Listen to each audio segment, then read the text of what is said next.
घुसपैठिए मुसलमान, ये चीज़ें उनके शब्द शोभा नहीं देते हैं, क्योंकि देश के वो प्रधानमंत्री हैं, उनको ऐसे शब्द यूज़ नहीं करना चाहिए।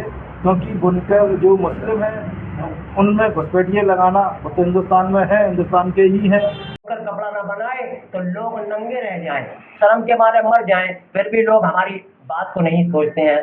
कपड़ा सुखाना है, मशीन चलाना है, वो हम तरीके से तो मजदूर करती हैं, दूसरी तरह की मजदूरी मिलती है। और मजदूरी कितनी मिलती है? 100-150 रुपये रोज।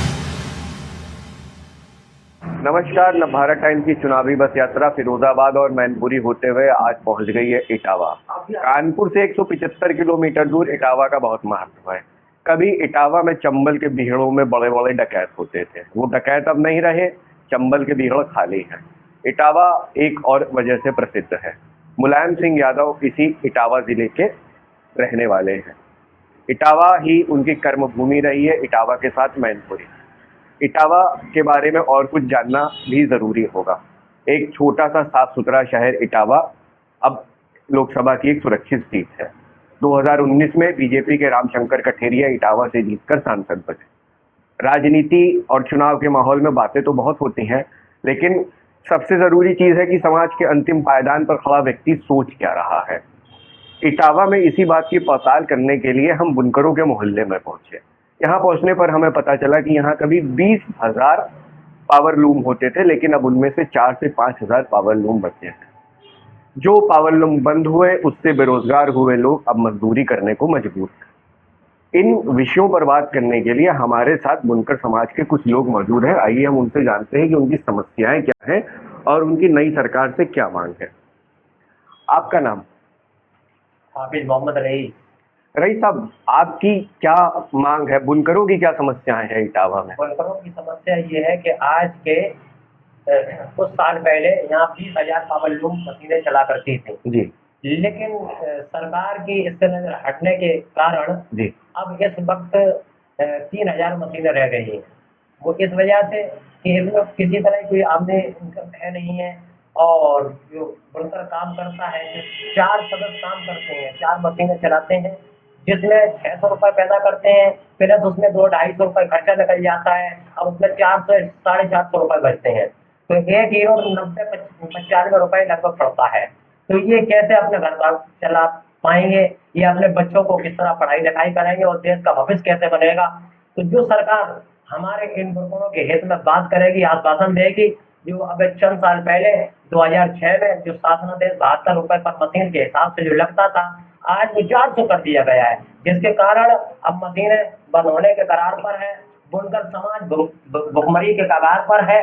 जो सरकार इस पर ध्यान देगी, तवज्जो देगी, आश्वासन देगी और इस काम को करेगी, जो हमारा शासनादेश 2006 का उसे बहाल करेगी, तो बुनकर समाज उसके साथ है और पूरे तौर से साथ है। अच्छा, और भी कोई वजह होगी, सिर्फ बिजली वजह नहीं होगी? क्या बुने हुए कपड़े की डिमांड कम हो गई, इस वजह से बिजनेस कम हो गया?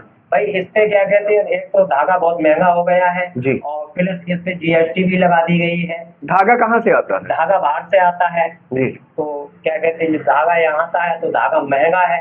अब हमें मजबूरी के तहत धागा लेना पड़ता है। भाई कहाँ हम जाएं, हम उस बिजनेस में फंसे हुए हैं, हमारे पास इतना पैसा नहीं है कि हम दूसरा बिजनेस कर सकें और अपने बच्चों का पालन पोषण कर सकें।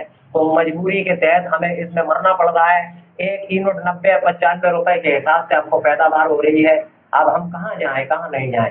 और सरकार हमारी सब कुछ है, सरकार को हमारे बारे में सोचना चाहिए। यही चीज कितनी बेहतर चीज है। अगर बुनकर कपड़ा ना बनाए तो लोग नंगे रह जाएं, शर्म के मारे मर जाएं, फिर भी लोग हमारी बात को नहीं सोचते हैं। बड़ा अफसोस होता है, सोचना चाहिए। और जो सरकार हमारे लिए सोचेगी, हम उसके साथ पूरे तौर से हैं।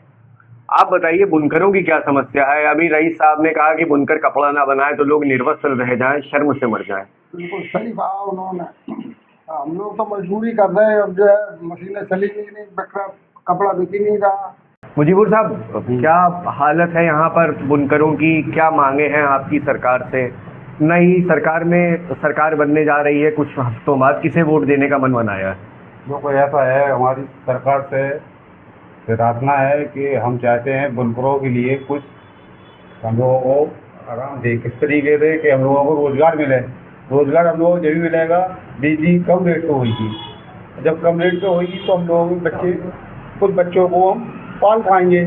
इतनी महंगी बिजली पे हम लोग बच्चों को परवरिश नहीं कर पा रहे हैं। हम लोगों के जैसे क्या घर में लोग, परिवार के 4 लोग हैं, बच्चे भी हैं, घर में भी आपकी जैसे आपके दूसरे बिरादरी लोग काम करते हैं, उसमें लेडीज़ काम नहीं करती। हम लोग बिरादरी में लेडीज़ भी काम करती है, जैसे मजदूरी है सब इस तरीके से हम लोग कर रहे हैं, ऐसी हमारी लेडीज़ मजदूरी करती है। जैसे उनमें धागा सुखोना है, हम लोगों को कपड़ा सुखोना है, मशीन चलाना है, वो हम तरीके से मजदूर करती हैं। दूसरे तरह की मजदूरी मिलती है, और मजदूरी कितनी मिलती है? 100-150 रुपये रोज। मतलब 100-150 रुपये में बताओ मजदूरी कैसा काम हम लोग हल कराएंगे? नहीं, सरकार से क्या मांग है, एक लाइन में बताइए हमारे दर्शकों को। सरकार से यही मांग है कि हमें कि बिजली की समस्या है, बिजली हमें कम रेट में मिलनी चाहिए। जो मिलती थी हम लोगों को 72 रुपये से, वो हम लोगों को मिलने चाहिए उसका, और जो हमें देगी बिजली को देगी कम रेट में, उस सरकार के साथ हम लोग हैं। जैसे सपा बसपा से हमें भाजपा से कोई मुराद नहीं है, हम जो सरकार हमें लाभ देगी उसके साथ हम समर्थन खड़े हैं। मुस्लिम समाज खामोश है, बहुत सारी पार्टियां मुस्लिमों के वोट लेना चाहती हैं। एक तरफ यूपी में कांग्रेस है, एक तरफ सपा है, एक तरफ बसपा है, और कुछ और छोटी पार्टियां हैं। इटावा का मुस्लिम समाज क्या सोच रहा है, किसे वोट देना है इस बार? अभी तक मुस्लिम समाज एकदम खामोश है। अभी तक मुस्लिम समाज बिल्कुल खामोश इसलिए है क्योंकि अभी टाइम नहीं आया है वोटिंग का। और दूसरी चीज़, अगर अभी मुस्लिम समाज भाजपा से अगर जुड़ जाता है तो मोदी जी के कुछ ऐसे बयान होते हैं जो जाकर वापस आ जाता है, रिटर्न मार देता है। जैसे कि अभी घुसपैठिए मुसलमान, ये चीज़ें उनके शब्द शोभा नहीं देते हैं क्योंकि देश के वो प्रधानमंत्री हैं, उनको ऐसे शब्द यूज़ नहीं करना चाहिए। क्योंकि बुनकर जो मुस्लिम हैं उनमें घुसपैठिए लगाना, वो तो हिंदुस्तान में है, हिंदुस्तान के ही हैं और यहाँ के सारे निवासी हैं। अब उनको आप घुसपैठिए खुद बताएंगे तो ये कैसे मुस्लिम समाज इसको एक्सेप्ट कर